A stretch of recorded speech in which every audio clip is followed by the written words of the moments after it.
ජීවිතේ කොහොමද වෙන්න ඕන කියන එක පිළිබඳව අපිට ලෝකෙට කිව්වත් නොකියුවත් ගැඹුරින් අදහසක් තියෙනවා ඒක පුළුවන් තරම් සුව පහසු වෙන්න ඕන කියලා. අපි ඇත්තටම මෙන්න මේ වෙලාවේ ලොකු කට්ටක් කන්නේ අනාගතේ ඔය සුව පහසුව ලැබෙයි කියලා හිතාගෙන. අපි දුක් විඳින්න කියලා හිතාගෙන මේ වෙලාවේ කට්ටක් කන්නේ නැහැ. නේද? දැන් අපි අහලා තියෙනවා බෝසතාණන් වහන්සේත් දුෂ්කර ක්‍රියා කළේ සත්‍ය සොයාගන්න. නේද? එහෙම නැතුව දුක විඳින්න ඕමනා හින්දා දුෂ්කර ක්‍රියා කළේ නැහැ. දැන් සාමාන්‍යයෙන් මේ දුෂ්කර ක්‍රියා කතාව සරලව පෙන්වනවා ඉතින්. එතකොට දැන් අපි මොහොතනට මේ ජීවිතේ ඇත්ත දකින්න ඕන කියලා අරමුණක් කොහොමත් හරි අහඹ පිරිසකටනේ තියෙන්නේ.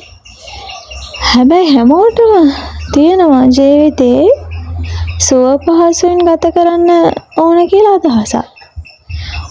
වැඩේ කියන්නේ ඔය අදහස එක විදිහෙන් අර බලාපොරොත්තුවක් විදිහට අපිට එනවා. මේ බලාපොරොත්තු අනාගතයේදී ඉෂ්ට කරගත්තම ඒ සුව පහසුව භුක්ති විඳින්න පුළුවන් කියලා හිතාගෙන.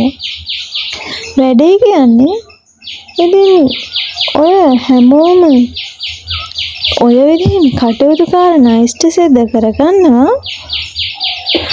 අනේ මන්ද ඔවුන් ගැන දන්නවද නැත්නම් ඒ කියන්නේ හිතන්නේ නැද්ද?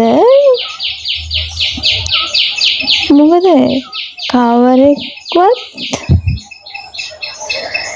ඔය හීන නැත්නම් බලාපොරොත්තු හැබෑ කරගෙන හීනෙන් මිදුනේ නැහැ. ඒ කියන්නේ දැන් අර බලාපොරොත්තුවක් තියෙන්නේ සුව පහසුවක් ළඟා කරගන්නනේ. වටනා කියන යමක් ළඟා කරගන්නනේ.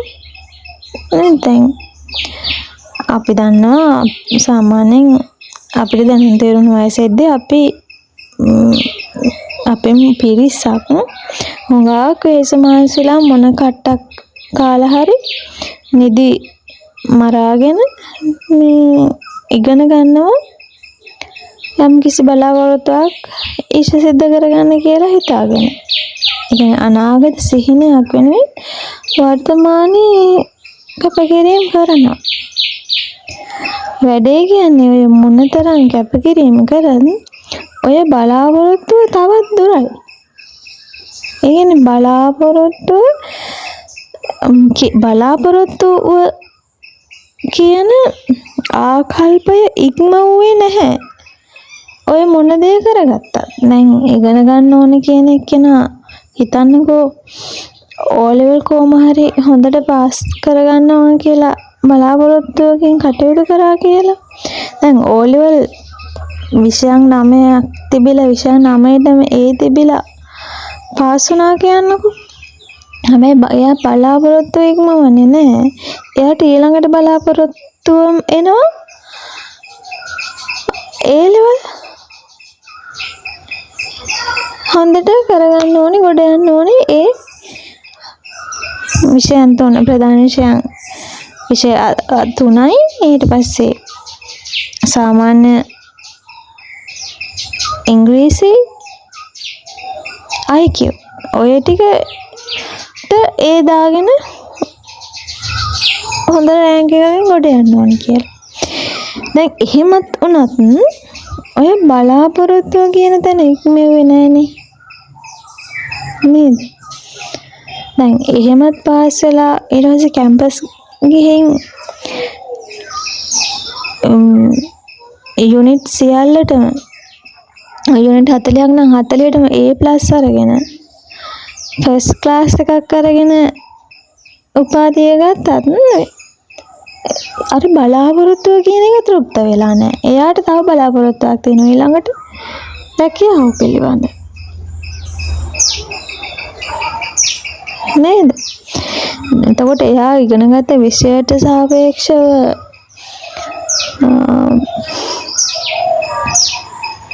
ඉහළම විදිහෙන් ඒ වෘත්තියක් කරගත්තත් එයාගේ බලාපොරොත්තු එතන ඉක්ම වෙන්නේ නැහැ. තව බලාපොරොත්තුවක් එනවා. එතකොට බලන්නකෝ දැන් අර මේ බලාපොරොත්තුව කියන අදහස, ඒ කියන්නේ මේ වෙලාවේ කැප කරලා ජීවිතේ අනාගතයේදී ඒක හිමි කරගන්න පුළුවන් කියලා කිව්වට දැන් අපේ ඔය බලාපොරොත්තුව කියන එක කවදාවත් හිමි වෙලා නැහැ. ඒක තව ටිකක් ඉස්සරහට යනවා. ඔන්න ඔය විදිහෙන් දැන් අපි බලාපොරොත්තු කවදාවත් හිමි කරගත්ත කෙනෙක් නෑ. එතකොට තේරෙනවද මේ බලාපොරොත්තුව කියලා කියන්නේම යම් කිසි අඩුවක් පෙන්නලා දෙනවා. තේරුණාද? හැමදාම අපිට මේක අඩුයි කියන එක තමයි අපි ඔය අලුත් වචනකින් බලාපොරොත්තුවක් කියලා එකක්, ඇම්බිෂන් එකක් කියලා එකක් දාගෙන මේ වෙලාවේ ඌනතාවයෙන් පෙළෙනවා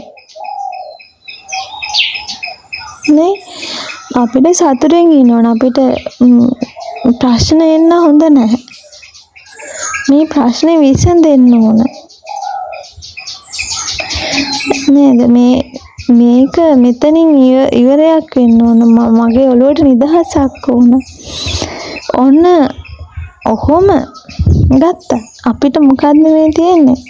හැමතිස්සෙම තියෙන්නේ ඕනතාවයක්. දැන් අපි කියනවනේ සමහර මේ දැන් ගොඩක් කට්ටිය ප්ලේට් අඩුයි නේ. සමහර විටමින් ඌනතාවයක් නේ. ඔන්න වගේ ඌනතාවයක් කියනනේ අපි අපේ මානසිකත්වයෙන් ගත්තම මේ පෘථග්ජන මානසික මට්ටම තුළ පෘථග්ජන සියලු දෙනා දැන් ඔබ හිතනවනේ ඔබට ඉහළ ඉන්න පිරිස පූර්ණයි කියලා හිතෙන්න පුළුවන් නේ. පැවිදිව ඉන්න පිරිස පූර්ණයි කියලා හිතෙන්න පුළුවන්. දැන් සසර කර කියලා ගිහිල්ලා පැවිදි වුණාට පස්සේ ඒ අය ඔක්කොම හරි පූර්ණ කරගත්ත කියලා හිතෙන්න පුළුවන්. ඇත්තටම සසර කර කියලා පැවිදිවතට යන්නේ ඌනතාවය පූර්ණය කරගන්න හිතාගෙන. එතකොට ඔය ඌනතාවය වතමාරු කරා කියලා පූර්ණය වෙන්නේ නැහැ. මොකද අපිට තියෙනවා කොයි වෙලාවෙත් හිතට හැඟෙනවා ඌනතාවය. අපි ඒක හරි ලස්සන වචනකින් මේ ලෝකෙට කියනවා බලාපොරොත්තු. දැන් අපි බලන්නකෝ පොඩි කාලේ ඉස්කෝලේකට ගියාම, පොඩි කාලේ ඉස්කෝලේට නැත්නම් පන්තියට ගියාම නේ මොකක්ද ඔයාගේ අනාගත බලාපොරොත්තුව නේ? ඒ කියන්නේ හැම හිතකටම අපි දෙන්නේ මොකක්ද? උඹ ඌනතාවයක් හදාගනින් කියන එක නේ. අපි දැන් ඔය පූර්ව ළමයි සංවර්ධනය කරන වැඩසටහන තියෙනවානේ. ඔයගේ ළමා සංවර්ධන වැඩසටහන තියෙනවානේ.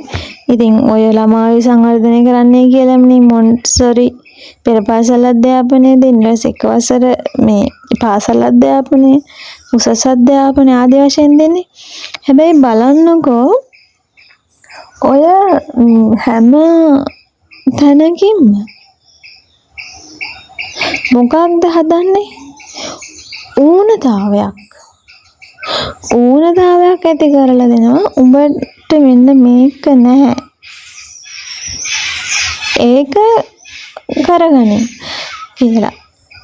දැන් කවුරුවත් මේ හිත නිවන්න වැඩපිළිවෙලක් පෙන්නනවද?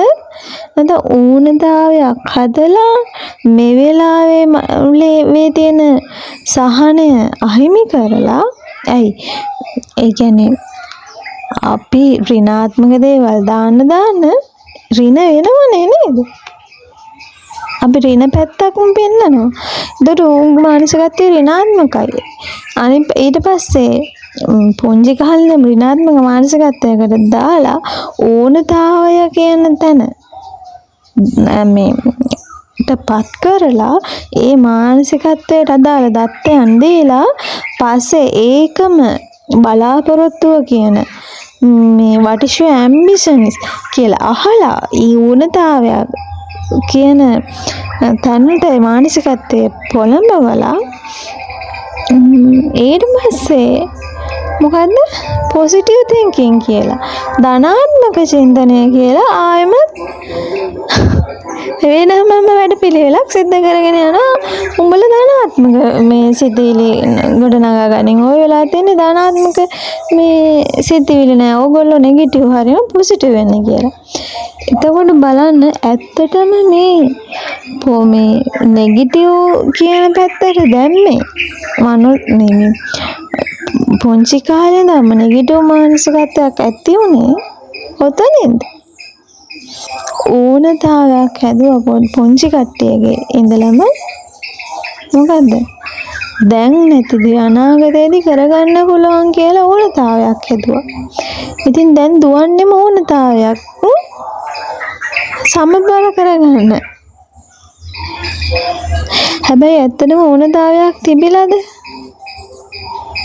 ඕනතාවයක් තිබුණේ නැහැ. දැන් නොතේරෙන දරුවෙක්නේ කියන්නේ මේ ලෝකේ පිළිබඳ එයා දන්න තරම තමයි ලෝකේ. එතකොට ඔයා කවුද වෙන්නේ කියලා දාපු තැන ඉඳන් එයාට ඕනතාවයක්. අන්න එතකොට අර අනාගත බලාපොරොත්තුව කියලා හරීම ධනාත්මකව පෙන්නුවට ඔය අනාගත බලාපොරොත්තුව කියලා දාලා තියෙන්නේ මොකද්ද? දැන් මේ ඌනතාවයක් අඩුවක් ඇති කරා. තේරෙනවද? සමබර මානසික මට්ටමට මොකද්ද?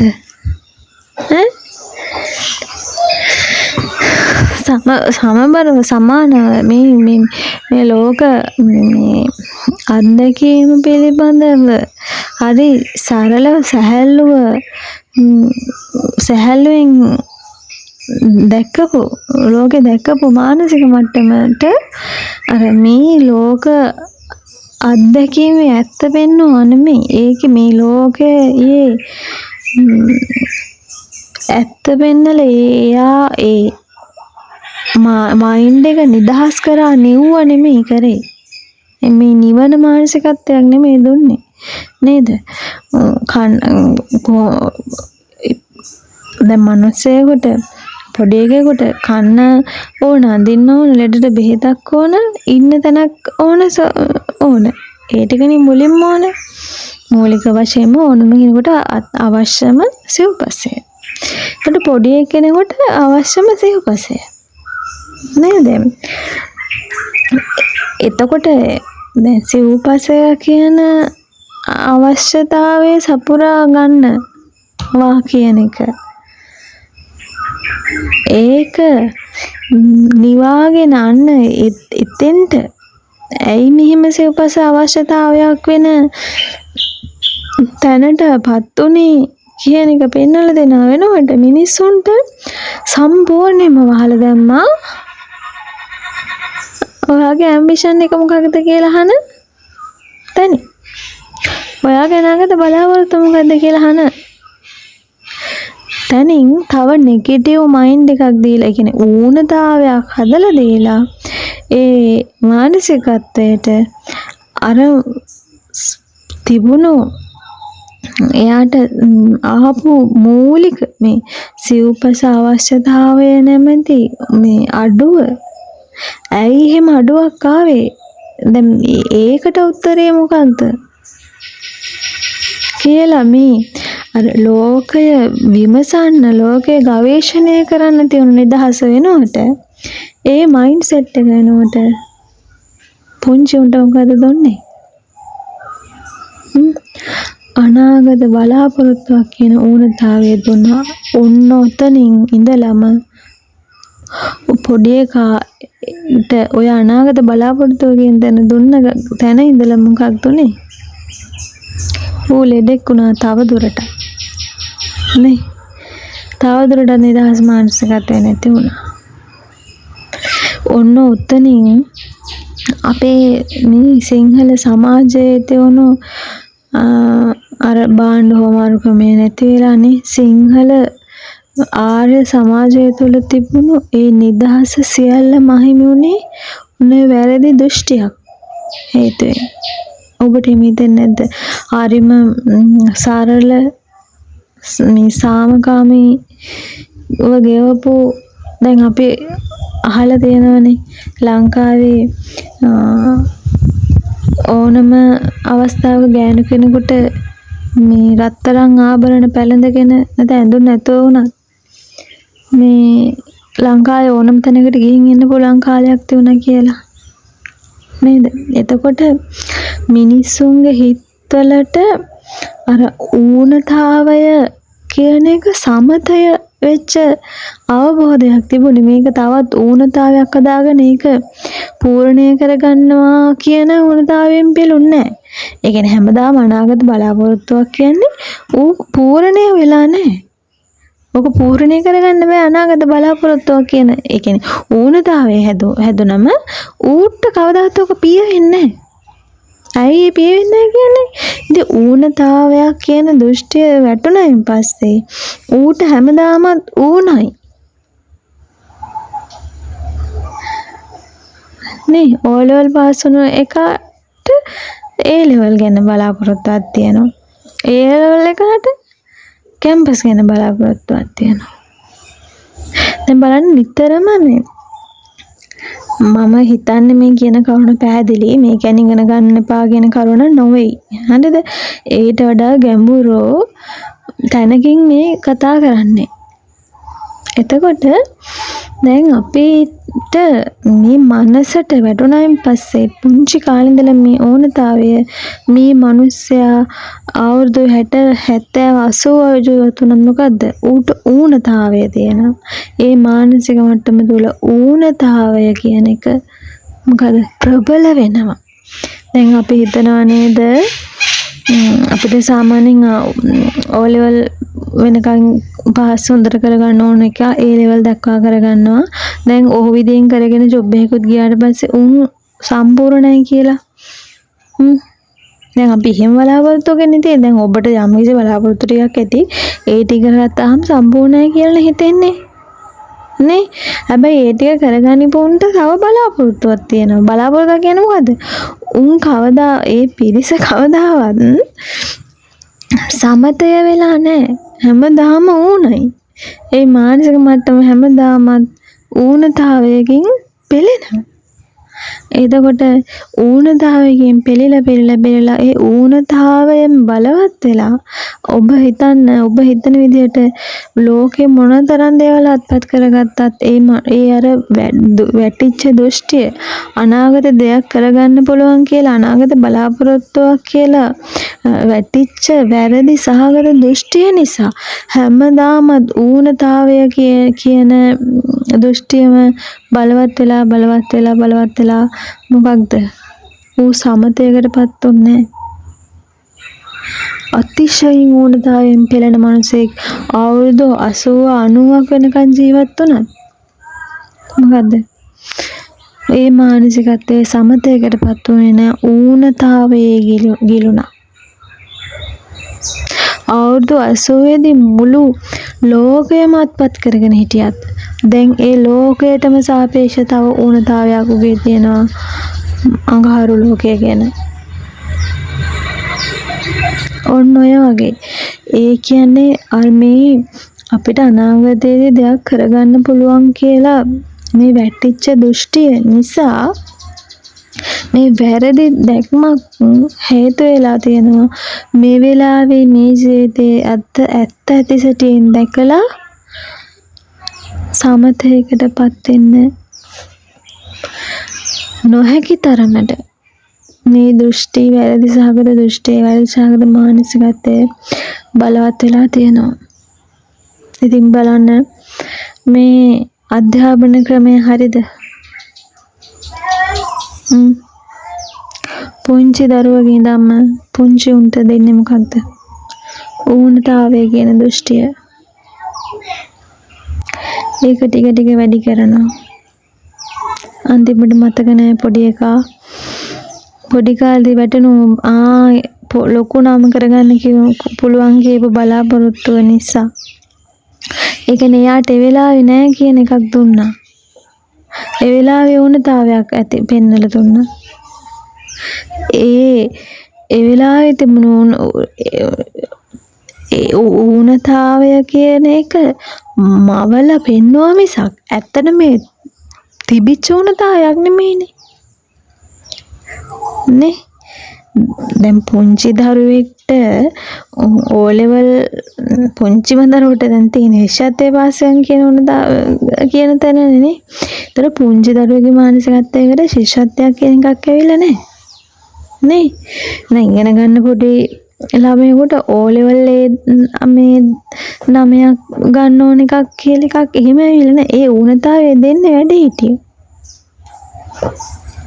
නේ එතකොට දැන් ඒ ඌනතාවයක් ඒ කියන්නේ අනාගත බලාපොරොත්තුවක් කියලා හදලා දුන්නේ නැත්නම් පොඩි එකාට තියෙන්නේ මොන මේ පිළියම් ටිකද තියෙන්නේ? එහෙනම් සිව්පසේ සම්බන්ධයෙන් ලෙඩ වෙන හින්දා බෙහෙත් ටික ඕන, කුසගින හින්දා කන්න ටික ඕන, මේ අවවැස ආදීන් පීඩා වෙන හින්දා ගෙදරක් ඕන, තිබා වෙන හින්දා වතුර ටිකක් බොන්න ඕන නේද? ඔන්න කන්න ටිකයි මැසිමඳුරු දුරු කරදර නිසා අඳින්න වස්ත්‍රකුයි ලෙඩ වෙන හින්දා බෙහෙත් ටිකයි නේද? මේක ආවමැසෙන් ආරක්ෂා කරගන්න සතුරු මේ සතුන්ගෙන් ආරක්ෂා වෙන්න ඕන නිසා ඉන්න තැනක ආරක්ෂිත ඒ ටික ඕන. දැන් ඒ ටික මූලික අවශ්‍යතා ටිකනේ නේ. දැන් ওই මූලික අවශ්‍යතා ටික මතු උනේ ඇයි කියලා ඒක निराකරණය කරගන්න එතෙන්ට යන්න ඇයි එහෙනම් මේ මූලික අවශ්‍යතා ටිකක් නඩත්තු කරන තැනටපත් උනේ නේ.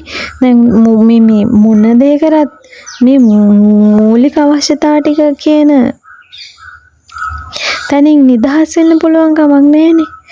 ඇයි එහෙනම් එහෙම එකක් මම මගේ කර ගන්න සිද්ධ වුනේ නේ? ඇයි එහෙම මෙහෙම දැන් බඩගින්න කියන්නේ පිපාසය කියන්නේ ලෙඩ දුක් කරදර කියන්නේ පිළීම් ටිකක් නේ. දැන් පුංචි කාටත් තියෙන්නේ ওই පිළීම් ටික. එතකොට ඇයි එහෙනම් මේ පිළීම් ටිකක් නඩත්තු කරන්නේ බවට පත් උනේ? ඇයි මෙහෙම දෙයක් උනේ කියලා හොයන්න දැන් මිනිස්සුන්ට මානසිකත්වයක් තියෙනවද? ඒකට උත්තරේ හොයාගන්න මානසිකත්වයක් තියනවද? මානසිකත්වයක් නෑ. මේ මිනිස්සුන්ට දැන් ඒකට උත්තරයක් හොයන්න තියා. උන්ට එහෙම ප්‍රශ්නයක් තියනවද කියලාවත් මතක නෑ. ඒකට ඉතින් හොඳයින් ඒක මේ නිකන් නේද? ඇත්තටම මේ මිනිස්සුන්ට මේ එහෙම ඒ අති සුළුතරයයි උත්තරේ හොයාගෙන යන්නේ අනිත් ඔක්කොම මොකද? ඌනතාවයෙන් පෙළෙන මිනිස්සු. උන්ට තියෙනවා මේ වෙලාවේ නැති දේ අනාගතයේදී කරගන්න පුළුවන් කියන ඌනතාවය. ඒ මිනිස්සුන්ට මැරිලා හොට බිම යනුනත් මොකද්ද? ඌනතාවය නම් සමතේකටපත් වෙන්නේ. ඔන්න බලන්න විදේශ ආක්‍රමණිකයෝ අපි හිතුවේ නැති වුණාට විදේශිකයෝ ඇවිල්ලා අපේ මේ සමතයකටපත් වෙන්න නැති වුණා. ඔබ දන්නව ඇති අතීතයේ ඉඳපු මිනිස්සු එසේ මෙසේ જાතියක් නෙමෙයි නේද? මනස දියුණු කරලා නේද?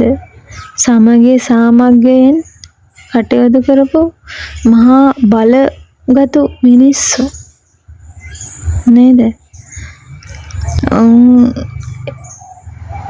ඒ මිනිස්සු ඒ විදිහේ මානසිකත්වයක් දැක්කේ කොහොමද? එහෙම මහා ගාම්භීර මහා ශක්ති සම්පන්න විදිහට මහා පර්වත වගේ නොසැලී ඉඳපු මිනිස්සු. එහෙම සමාජයක් අතීතයේ තියෙන්නේ නේද? උන්ට ඕනතාවය හැදුවේ කවුද?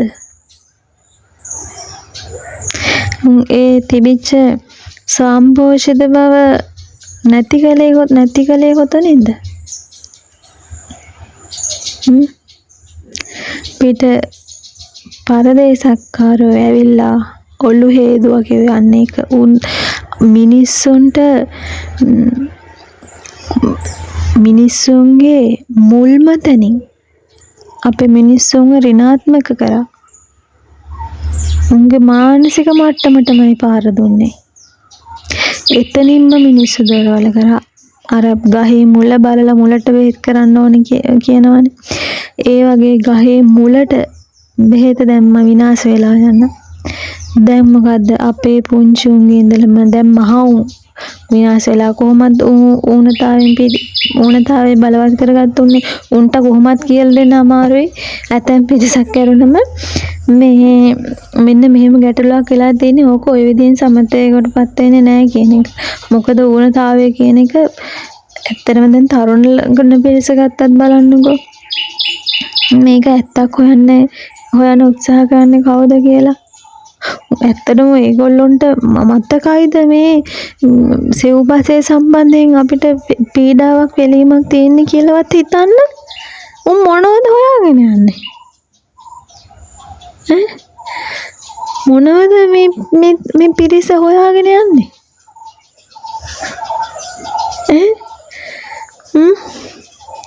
අනේ මන් දන්නේ ගෙවල් දරවල්ද යාන වාහනද මොනවද මේ පිරිස හොයාගෙන යන්නේ? මොනව වෙනුවෙන්ද ජීවිතේ කැප කරලා තියෙන්නේ? නිකමට කිව්වොත් උඹලා පොඩ්ඩක් මේ කියන්නේ ඔය කර කර ඉන්න ටික නත්තන්න කියලා නෙමෙයි නේ. ඔය කර ඉන්න දේ ඇත්තටම උන්ට උන්ගේ මුල මතක නෑනේ. මේ මිනිස්සුන්ට මුල මතක නෑනේ. මුලනේ ප්‍රශ්නේ තියුනේ කියන එක දැන් ඒකටවත් මතක නෑ. ඒක දැන් මතක් කරලා දෙන්න හැදුවා. මොනවා කියයිද? ඇත්තටම ඒක සිහි ගන්නවල දෙන්න තුන් ප්‍රඥාවන්තයෝ වෙන්න ඕන. ඉතින් අඥානවන්ත අන්ධබාල පිරිසට කොච්චර ඔය කිව්වත් උන් එක්ක විතයි මේ ඉරිසියාවට කියනව නැත්තම් මේ මොනසෙට පිස්සු නේ? ඔහොමනේ කියන්නේ නේද? ඔහොම තමයි කියන්නේ. හැබැයි ඉතින් හැමදාම ඌනතාවය කියන මානසිකත්වයෙන් අනාගත බලාපොරොත්තුවක් කියන ලස්සන වචනකින් කවර් කරලා ඌනතාවයෙන් බැට කනවා. හැමදාම එකයි. හැමදාම ඌනතාවය පෝෂණය වෙනවා. ඌනතාවය නිරන්තරයෙන්ම පෝෂණය වෙනවා. ඔබ හිතන්නේ දැන් ඔය රජයේ උසස් රැකියාවල් කරලා රටට ලොකු සේවයක් කරලා නේ ලොකු තනතුරු තාරාන්තර දරලා වයසට ගිහින් පෙන්ෂන් අරගෙන ගෙවල් වලට ඉන්න මිනිස්සු ඕනතාවය පූර්ණය කරගෙන හරි එහෙම නැත්නම් සමතයකටපත් වෙලා හරි ඉන්නවා කියලාද විශ්‍රාම සුවේ අර එහෙම ගෙවපන් කිව්වම ඒ දිනුත් කරගෙන පොතක් බලාගෙන ඒ අය පූර්ණය වෙලා සමතයටපත් වෙලා ඉන්නවා කියලාද කොහොමද එහෙම වෙන්නේ නේද ඇත්ත නොදැන හැමදාමත් අර ගෙව්වා කියලා හිතන වසර 60ක් නම් ඒ 60 දැක්කම මොකක්ද පෝෂණය වුනේ ඌනතාවයේ පෝෂණය වුනේ ඌනතාවය කියන මානසිකව ඌනතාවයක් පෝෂණය වුණා ඌතින් බැරි වෙන්න මොකද්ද දැන් පෝෂණය වෙච්ච ඌනතාවය දැන් බලවත් වෙච්ච ඌනතාවය කියන දෘෂ්ටිය කවදාවත් ඒක ඒ විදිහින් පූර්ණය වෙන්නේ නැහැ ඒතකොට වයසට ගිය මිනිස්සු නිමිල නැත්තේ වැරදි දෘෂ්ටියක් වැරදි විදිහටම පෝෂණය වෙලා වැරදි දෘෂ්ටියක් දන්නේම නැතුව වැඩිලා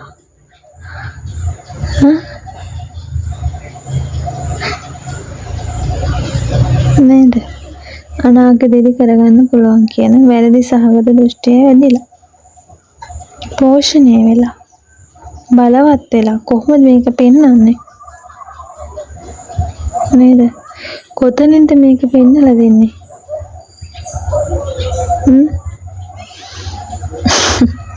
මිනිස්සු ඒ නිසා මොකද්ද තෘප්ත උනේ නැහැ මේ අධ්‍යාපන ක්‍රමය ආවේ කොහෙන්ද පරදේශකාරයින්ගෙන් නේද උන් දන්නෙත් නෑ හැබැයි උන්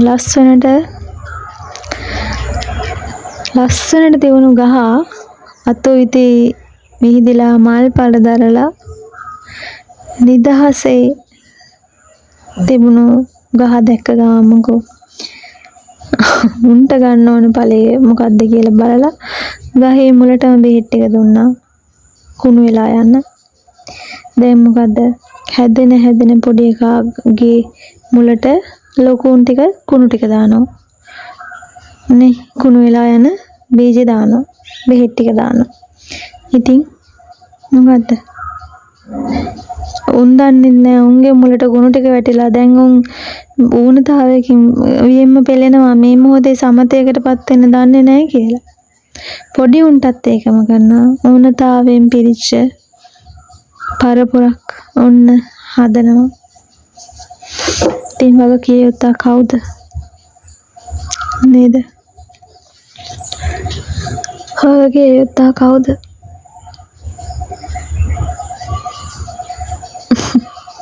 ඔබ ප්‍රඥාවන්තව විමසා බලන්න ප්‍රඥාවන්තව ඔබේ අත්දැකීම ගවේෂණය කරන්න ඔබට පෙනෙන ඇහෙන දැනෙන දැනගන්න මේ අත්දැකීම ප්‍රඥාවන්තව ගවේෂණය කරන්න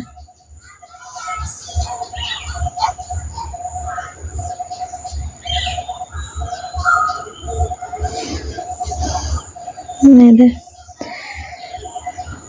සමාජය වෙනස් කරන්න නෙමෙයි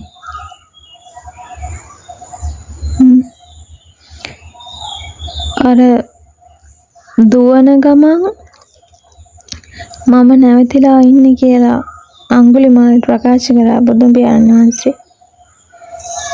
ඉතින් අඟුලිමාල ප්‍රඥාවන්ත නිසා බැලුවා ශ්‍රමණය බොරු කියන්නේ නැහැ නේ එහෙනම් මොකක්ද මේ කියන කතාවේ තේරුම කියලා.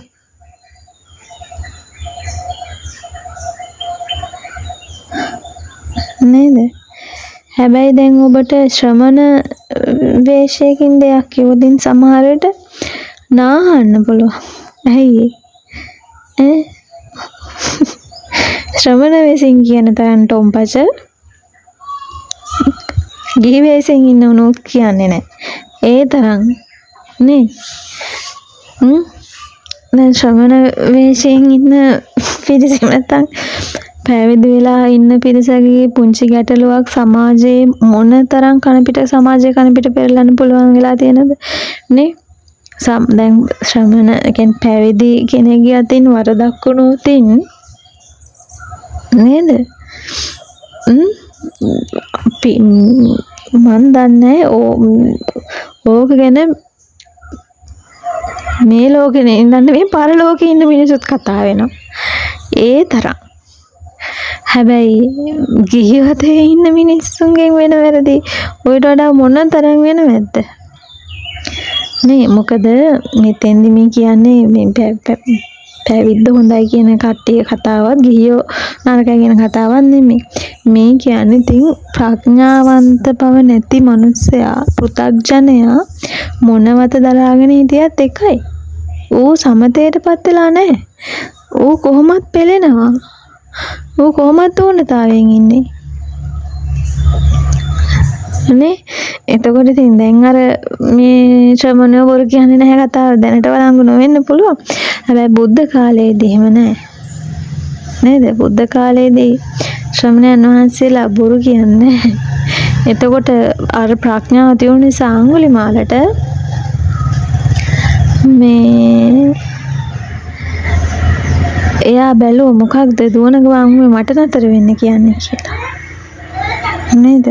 එතකොට ඔබට මේ කතාව කියද්දී සමහරවිට මේ ඇහෙන මේ දේශනේ ඇහෙන වනේ කෙනෙක් කියනවනේ එයා මෙහෙමයි කියලා ඔබට හිතෙන්න පුළුවන්. නේ එයා මෙහෙම කරන ගමන් ඇයි අපිට මෙහෙම කරන්න කියලා ඔබට හිතෙන්න පුළුවන්. යත් ඉගෙනගෙන යත් උපාදායන යත් රස්සාවා කියලා ඔහොම හිතෙන්න පුළුවන්.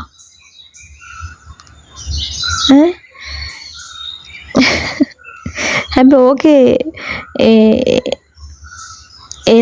එල්ලිලා ඉන්නේ නැතුව බලන්න මේ ප්‍රඥාවන්ත විමසලා මොකක්ද මේ කියන්නේ කියන එක. නේද? නැත්තම් මොකද්ද වෙන්නේ?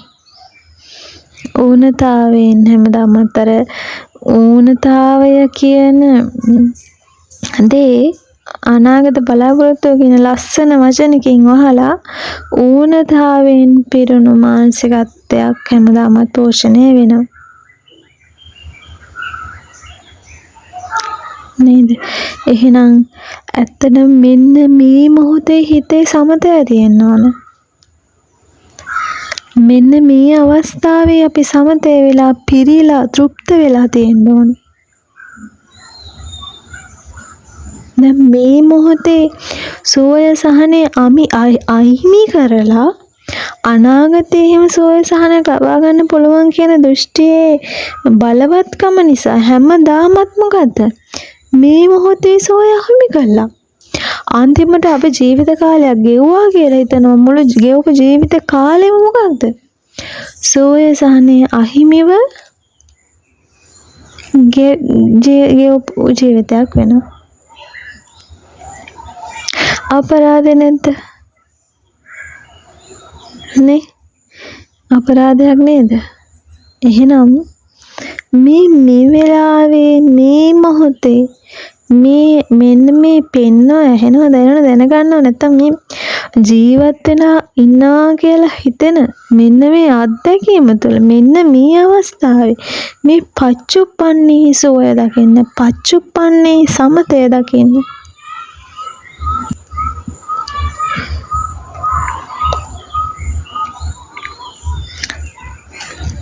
නේද? ඔබ හිතනවා ඇති පිටරට්ටු පරදේශක්කාරෝ ඇවිල්ලා එක කාලවලදී අපිව යටත් කරගෙන පස්සේ මේ අනේ උඹලා තියාගනින් කියලා නිදහස් වෙලා ගියා කියලා 48 දී. දීලා ගියා කියලා. එහෙමනේ හිතන්නේ. හැබැයි හිතන්න බුද්ධියක් නැහැ බොහෝ පිරිසකට. පරගැති පිරිසක් බිහි කරලා ගියා කියලා. මුල් කුණු වෙන දාපු බෙහෙත් තාම වැඩ අදටත් වැඩ.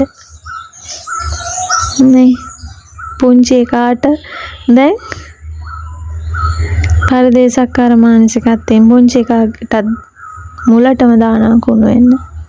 ඌට සමුදේටපත් වෙන්න මානසිකත්වයක් හදන්නවා වෙනුවට ඌනතාවයෙන් පිරුණු මානසිකත්වයක්ම හදනවා.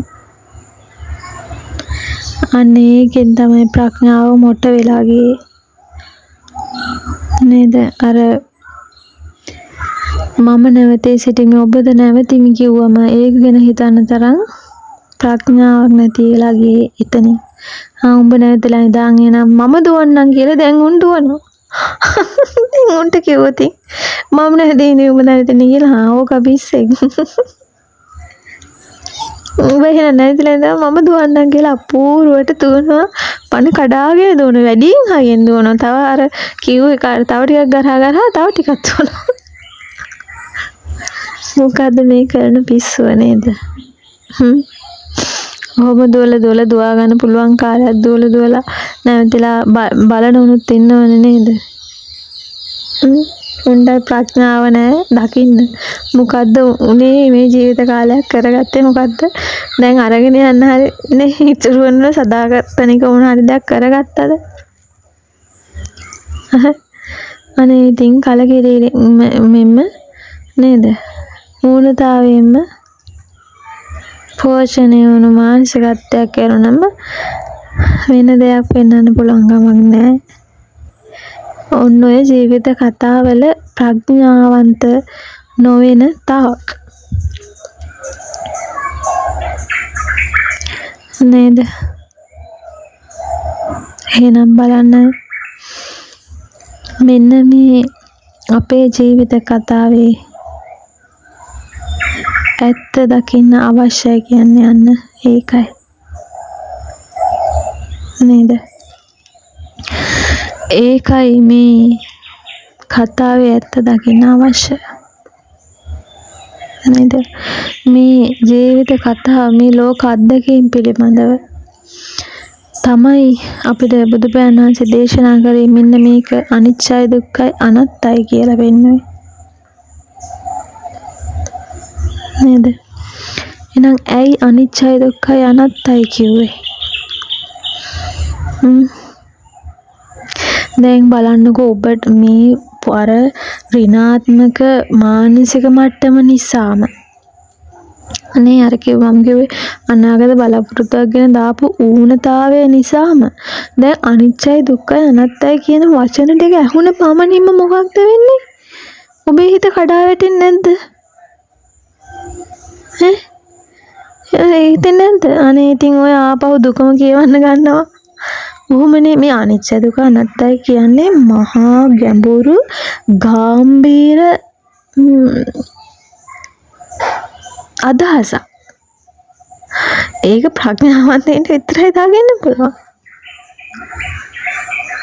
ඒක මේ අනිච්ච දුක්ඛ අනාත්ත කියලා කියන්නේ මේ කලකිරෙන්න පෙන්නපු වචන ටිකක් නෙමෙයි. ඒක ඇත්තනම අනිච්ච දුක්ඛ අනාත්ත අවබෝධ වුණා නම් අන්න සමතය අන්න තෘප්තිය.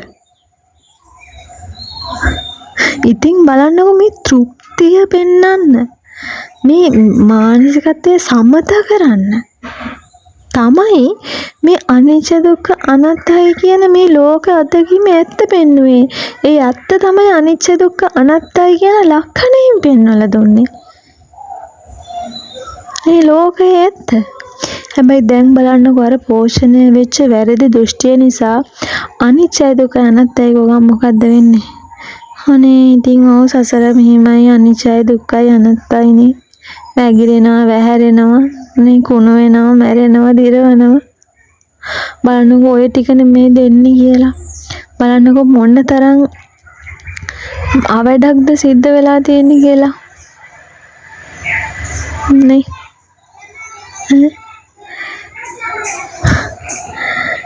බලන්න මොන තරම් ඍණාත්මක මානසික මට්ටමක්ද කියලා.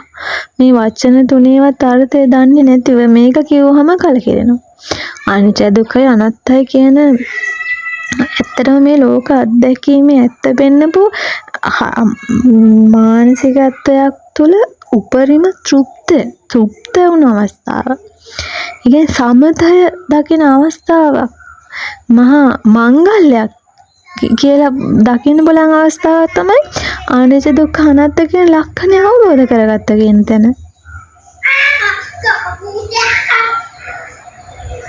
හැබැයි දැන් අපි වචන ටික කිව්වම මොකක්ද අපිට හිතෙන්නේ? බලන්න ඒ තරමටම වැරදි සහගත ලෙස වැරදි දෘෂ්ටියක් වැඩිලා. අන්න ඒකයි ඔබ ප්‍රඥාවන්ත විය යුතුයි කියලා කියන්නේ. නේද? චුට්ටක් කල්පනා කරලා බලන්න. මෙන්න මේ මොහොත වෙනකන් ඔබගේ ජීවිතය ඔය දිනාගත්ත, ලබාගත්ත, අත් කරගත්ත, හිමි කරගත්ත තියනවා කියලා හිතාගෙන ඉන්න සියල්ල මෙන්න මේ දේශනාව ඇහෙන මොහොත වෙනකන්ම තිබුණු සියලුම මතක අමතක වුණා කියලා. මෙන්න මේ මොහොත වෙනකම්ම සියලුම මතක අමතක වුණා. නේ? දැන් එහෙනම් මේ ඔබ දේශනයක් අහනවා කියලා හරි සිහිපත් වීමක් වෙන්න පුළුවන්ද? වෙන්න පුළුවන් කමක් නැහැ. මේ මොහොත දක්වාම මතකේ අමතකයි නම් මේ මම අහගෙන ඉන්නවා කියලාවත් අදහසක් පහළ වෙන්න පුළුවන් කමක් නැහැ. එහෙනම් මොකද්ද මේ?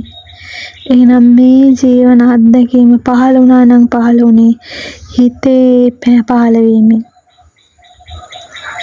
නේද? දැන් අපිට කිසිම මතකයක් නැත්තම් හිත පහළ වුණා කියලාවත් කියන්න පුළුවන් කමක් නැහැනේ. අන්න එහෙනම් හිතේ පහළ වුණා කියන අත්දැකීමමයි හිත වෙන්නේ. එතකොට මේ හිතේ පහළ වීම හේතු ප්‍රත්‍යක්.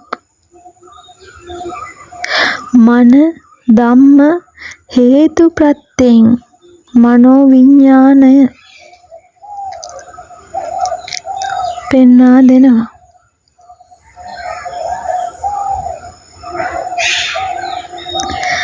එහෙනම් මේ ලෝක අත්දැකීමම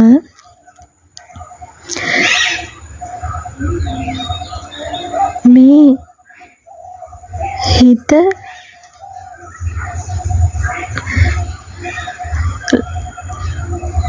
සිතිවිලි හේතු ප්‍රත්‍යයෙන් අන්න හිතේ පහළවීම, සිතිවිල්ලෙහි පහළවීම මේ හිතේ අත්දැකීම. එමෙන්න මේ හිතේ අත්දැකීම හේතු ප්‍රත්‍යක්. හිතේ අත්දැකීම කියලා මේ අමුතු දෙයක් නෙමෙයි. මේ ඔබට ඔය ජීවිතේ දැන් මේ අහගෙන ඉන්නවා කියලා හිතන හිතේ පහළවීමක් තියෙනවා. ඔන්න හිතේ පහළවීම. ඔන්න ඕක හේතු ප්‍රත්‍යක්. දැන් මේ ජීවත් වෙනවා කියලා හිතේ පහළවීම. ඔන්න හේතු ප්‍රත්‍යක්. මම ඉන්නවා කියලා හිතෙන වැරදි සහගත දෘෂ්ටිය ඔන්න හේතු ප්‍රත්‍යක්. මේ මං ඉන්නවා දේවල් වස්තු තියෙනවා කියන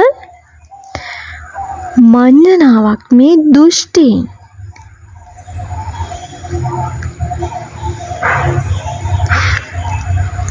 සිත හේතු ප්‍රත්‍යයෙන් සිතිවිලි